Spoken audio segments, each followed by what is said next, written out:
Yaani ni baada ya kula parachichi ndio hii hali imeanza. Kwa sababu mimi hali sikuwa nayo toka zamani. Pole sana. Ndio changamoto za maisha. Pole dada, jikaze, usijali, kila kitu kitakuwa sawa. Vipi, hali imebadilika?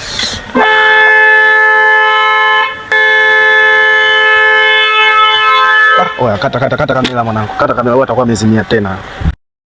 Bwana, leo tuko maeneo ya Mbeya huku bwana ni Uyole kwa ajili ya kupiga story 2-3 na moja kati ya wadada ambao tunafahamu kwamba walikuwepo, ambaye bwana, kwa mujibu wa taarifa ambazo zimetufikia ni kwamba tumepewa taarifa kutoka kwa wadau, tumeelekezwa mpaka hapa ambapo huku bwana ni nyumbani kwake. Mrembo huyu ambaye kidogo kwa namna moja au nyingine amekutwa na mazonge mazito kweli kweli baada ya show ya Diamond Platnumz ambayo ilikuwa inakwenda kwa jina la Retro Tour. Hapo bwana tumemkuta alikuwa anataka kutoka kwa ajili ya kurudi tena hospitali kwa ajili ya kwenda kufanyiwa check up kutokana na ajali mbaya ambayo ameipata usiku baada ya kutoka katika show hile. Bwana dada, habari za saizi? Salama. Naam bwana, kwanza kabisa pole sana kwa majanga ambayo yamekupata. Asante. Namshukuru Mungu. Ndio. Na unafahamika kwa jina gani na unajishughulisha na nini? Kwa majina naitwa Mary Atanas. Ni mfanyabiashara na mashine yangu ya kukoboa mpunga. Kumbe yani wewe ni mfanyabiashara wa kukoboa, yani una mashine ya kukoboa mpunga, maana yake mfanyabiashara wa mchele yani. Anafanya biashara mchele. Hongera sana bwana, maana tunaonaga wengi sana ni vijana wa kiume wanajihusisha na hizi biashara. Wewe mtoto wa kike ilikuwaje mpaka ukajisukuma kuingia katika biashara hii?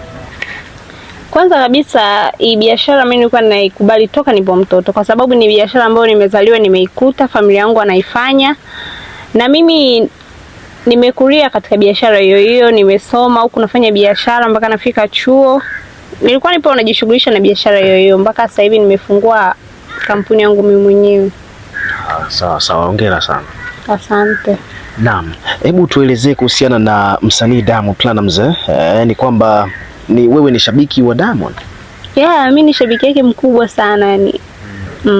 Na umeanza kumshabikia Diamond tokea lini labda? Yani toka niko mdogo.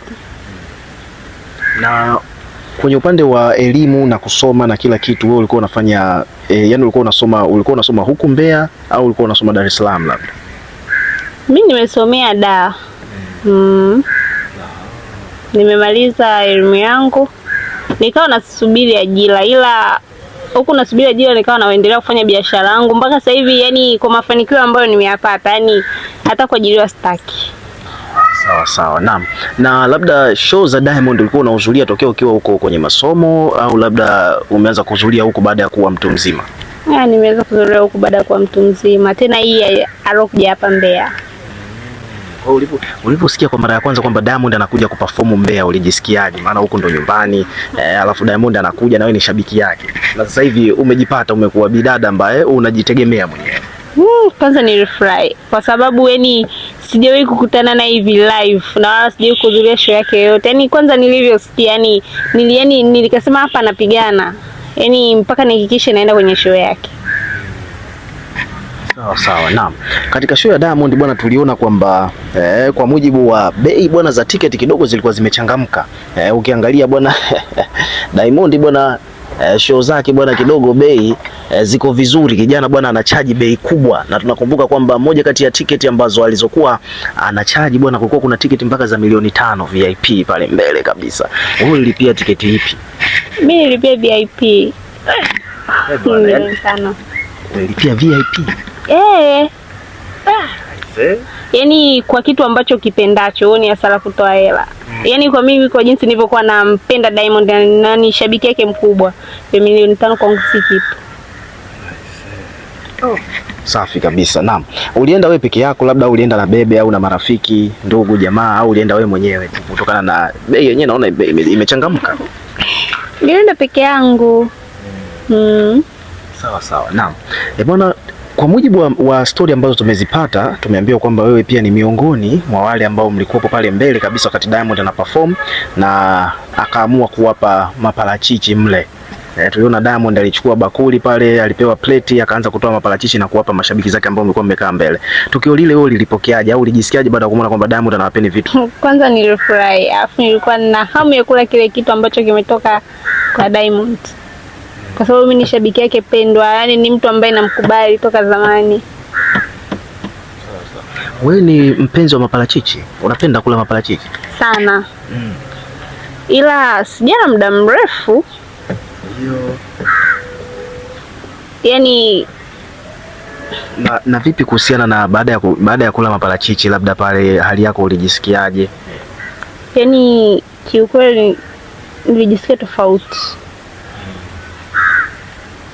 Yani sielewi hata ni kitu gani ambacho kilinikumba.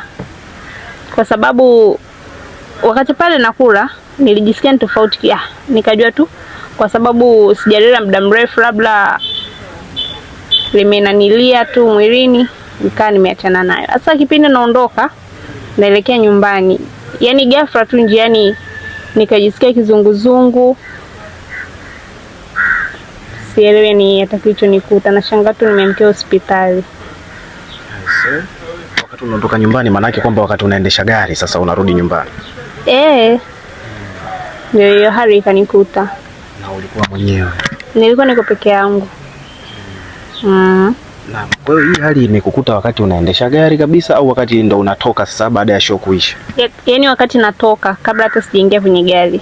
Yaani baada ya kutoka kwenye show, kwanza yani nilikuwa nahisi kama kizunguzungu. Yaani ni kama yule mtu ambaye amelewa sana. Yaani maana kama pombe mimi ni mzoefu. Kwenye pombe tu hapana, mimi ni mzoefu. Pombe haiwezi kaniendesha, yani kwa jinsi nilivyokuwa najisikia. Nilikuwa najisikia vibaya sana yani kizunguzungu si kizunguzungu, yani nilikuwa naona kichwa kama kizito sana. Nikaamua nijikaze tu hivyo hivyo nifike nyumbani. Nimepanda kwenye gari vizuri, nikawa natoka kwa mwendo wa taratibu tu. Kufika barabarani, yani kuna kitu kama kilinikumba hivi. Yani sielewi, yani ni kama kuna kitu kimenivaa. Nikaja nikajikuta nimeenda kugonga kwenye duka, na baadaye kuna gari nyingine nyuma ikaja ikanipush. Pole sana. Asante, maana anakuja kushtuka najikuta niko hospitali. Nikaambiwa kwamba nilipata ajali. Wakanikuta nimegonga sehemu na nikaa nimelalia usukani kwenye gari. Sawa. Kwa hiyo ni wasamaria wema tu wamekuja kukutoa kukupeleka hospitali moja kwa moja? Ni wasamaria wema. Naam, tulikuwa tunazungumzia issue ya vitu ambavyo usalama, yani wa wewe na mali zako. Umesema kwamba ulikuwa na PC, ulikuwa na kiasi cha pesa, lakini pia vile vile ulikuwa na simu. Yote ulivikuta viko salama? Nashukuru Mungu nilivikuta viko salama. Na sehemu ambayo labda umegonga ulisema kwamba ni huku Mwanjelwa. Sasa hebu tuambie huku labda watu wanakufahamu, maana kwa kawaida watu wengi sana wakionaga ajali wanakujaga kufanya uhalifu, wizi. Huku wewe ni maarufu alwatani. Baadhi ya watu wengi, kwa bahati nzuri nilikutana na mtu mmoja ambaye ananifahamu. Alikuwa ni mteja wangu ambaye alikuwa anakuja kuchukua mchele kwa jumla. Kwa hiyo ndio akahakikisha kwamba usalama wako na mali zako unakuwa salama mpaka ulipofikishwa hospitali. Ndio. Sawa. Naam. Na ulipofika hospitali, labda ulipokuja kuzinduka, ulikuwa unasikia maumivu ya nini sana? Ni hali ile ya kichwa au ndio huu mkono tu? Sana ni maumivu ya kichwa na mkono. Na huu mkono madaktari wanasema kwamba ni nini kimetokea? Ni kwamba umevunjika, umeteguka au ni nini shida? Mkono nimeteguka. Sawa. Na ndugu jamaa na marafiki walipataje taarifa kwamba uko hospitali na umeteguka mkono na umepata ajali? Ilibidi wapigie simu. Maana kwa siku ile hawakupata taarifa. Taarifa wamekuja kupata baada ya mimi kupata fahamu. Ndio ikabidi niwapigie simu na kuwaelezea. Kwa ulipopata ajali usiku, asubuhi ndo ndugu akaja sasa baada ya kupewa taarifa? Ndio. Na sasa hivi hapa unaendeleaje na hali yako na mkono? Kwa sasa hivi maumivu ya kichwa yametulia, ila mkono bado na nyuma. Ndio. Sawa sawa. Na moja kati ya vitu ambavyo sasa hivi vina trend sana huku mtaani kwenu ni kuhusiana na imani potofu za kishirikina. Hebu tuambie kuhusiana na hilo labda, nani amekuja kukuambia kuhusiana na hivyo vitu vya mambo ya imani potofu kuhusiana na hii ajali ambayo umeipata baada ya kutoka kwenye show ya Diamond na kula parachichi? Kuna mchungaji mmoja ambaye ninaposali ndo ameniambia yote haya. Kwamba maana alinielezea sifa za yule kijana, ni mambo mengi mpaka na hili lilo nikuta nikilinganisha mambo, yani ni kweli. Na wewe unafahamu kabisa kwamba sio pombe bali tu ni kitu ambacho ulichokula siku ile, parachichi ile ndio linakuletea shida? Ni parachichi, maana kama pombe mimi ni mzoefu, yani ni mzoefu sana katika hiyo kinywaji. Ingekuwa ni pombe ningefahamu, lakini sio pombe. Ni parachichi nililokula ndo nina mashaka nalo. Yani ni lenyewe, yani nikisema mashaka nalo maana nitakuwa sijaamini. Yani ninaamini ni lenyewe. Tunakumbuka kwamba kwa namna moja au nyingine bwana, moja kati ya vitu ambavyo tumevinoti ni kwamba issue ya wewe kupoteza fahamu, na sasa hivi hapa pia kuna watu wanazungumza kwamba umekuwa na hiyo tendency, yani toka ulipotoka hospitali, na maana sasa hivi tumeambiwa kwamba sasa hivi unarudi tena hospitalini. Hebu tuambie, wanasema kwamba unapoteza fahamu zinarudi, zinarudi. Hili swala mnalitatua vipi sasa? Wamesema labda una magonjwa mengine, labda kisukari, pressure hospitalini. Hapana, sina ugonjwa wowote. Yani Mungu wangu. Pole, jikaze, tuelezee tu. Naam, unasema kwamba hujawahi, una historia hiyo ya kuugua magonjwa hayo ya pressure, sukari? Sina historia ya kuumwa ugonjwa wowote, labda mafua ndio ananisumbua, lakini si pressure, kisukari, si nini. Hapana, hayo magonjwa sina. Na hili swala la wewe kuzimia limetokea wapi? Maana ulikuwa unazimia tokea zamani au ndo hivi kwenye hii issue ambayo imetokea jana baada ya kula parachichi ndo hii hali imeanza? Yani ni baada ya kula parachichi ndo hii hali imeanza, kwa sababu mimi hali sikuwa nayo toka zamani. Nilikuwa niko mzima wa afya. Na ndugu wanazungumziaje hili swala la haya matatizo ambayo umekutana nayo siku ya baada ya show ya Diamond? Watasema nini?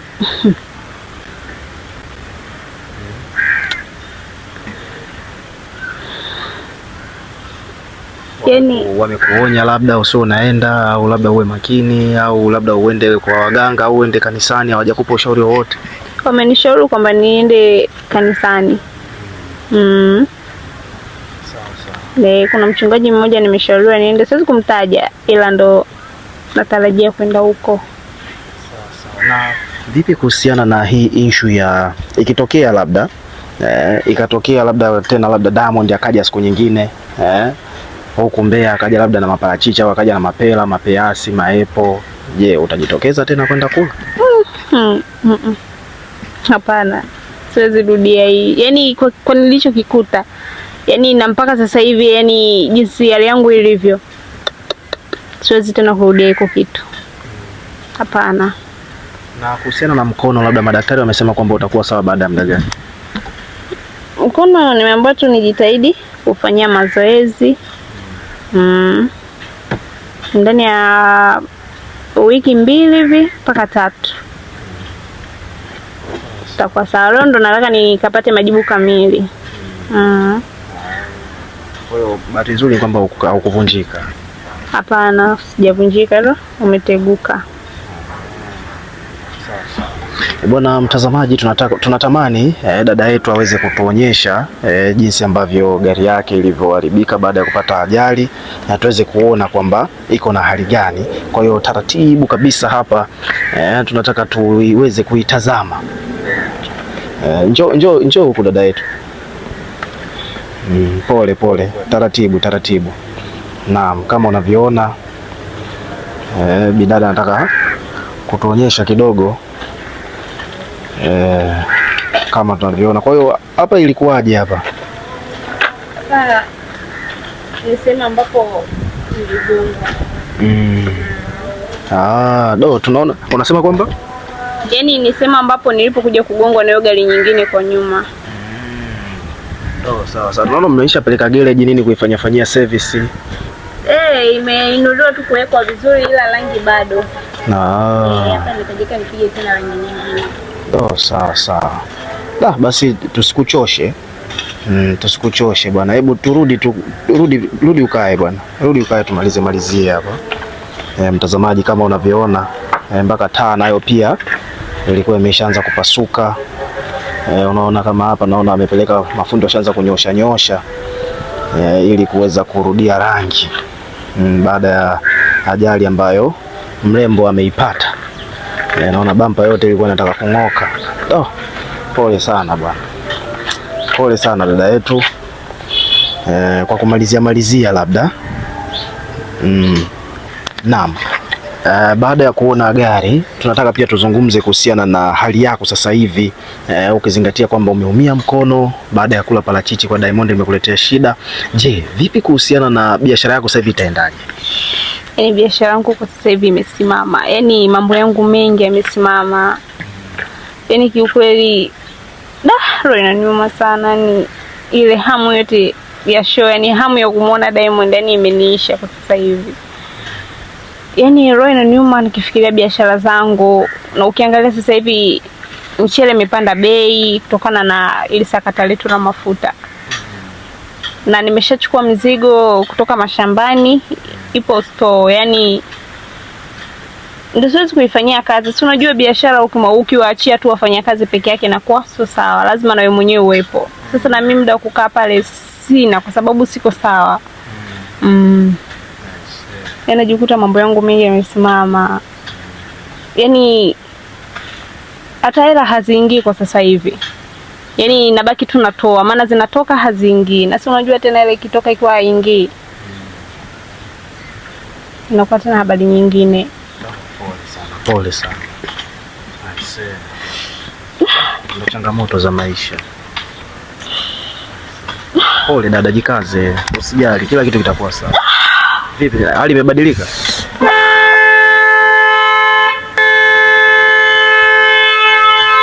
Oya, kata kamera mwanangu, kata kamera, atakuwa amezimia tena.